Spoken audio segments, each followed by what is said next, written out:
سلام، خیلی خوش اومدیم به ویدیو جدیدمون. تو این ویدیو میخوایم یه دستی به سر روی ماشین بکشیم و کف پایی و روکش صندلی بخریم.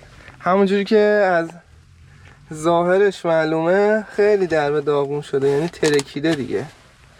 باید یه دستی به سر روی ماشین بکشیم تا از این وضع و اوضاع در بیاد.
خب برای عزیزم از پایان ویدیو.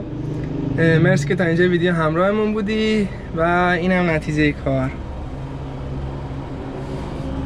اینم از کف پایی و اینم از روکش صندلی.